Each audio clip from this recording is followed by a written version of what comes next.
Hi, I'm Ian Harris from Etag Fixings and I'm here today with Richard Chick from Simplifix, and today we're going to be looking at a commonly known anchor as the drop-in anchor, the wedge anchor, and these are typically used in ceilings for hanging basket tray, drop rods, M8 rods, M10 rods. I'm sure Richard would agree with me that over the years I've seen these fixings very badly installed with common mistakes made, which we're going to try and highlight to you today.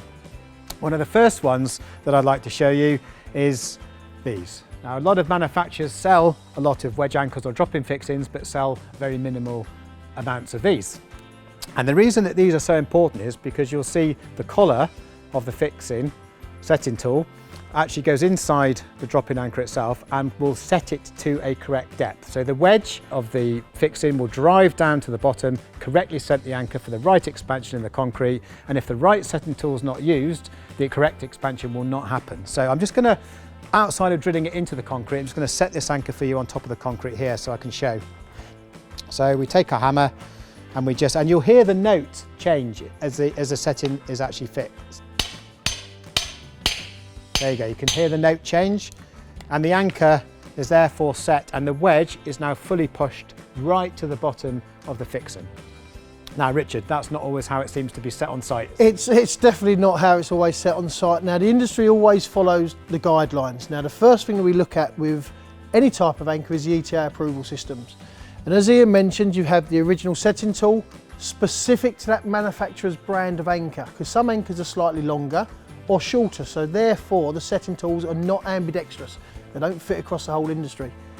Secondly, with an ETA product, please make sure that we are using the correct dust extraction units, blowout bulbs and the brushes. So if it's blowing out the hole or literally wire brushing out the hole to clean the hole. And the last thing is the drill bit. The drill bit is not a setting tool.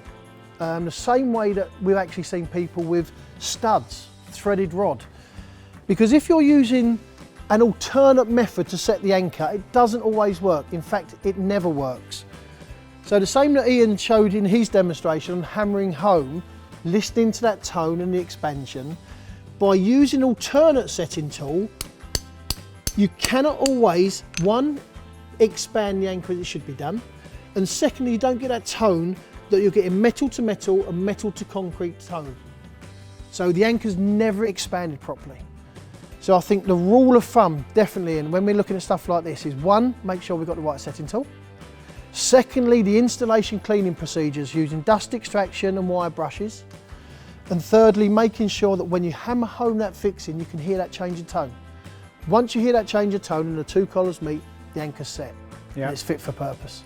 The other thing as well with using the setting tool is it's quite common that people don't drill the correct depth and they drill too deep. So what happens is they drill a 60mm hole in the concrete, and the anchor's only 40mm long and will drop 20mm inside the concrete, and therefore the setting tool can't actually reach the fixing to set it properly.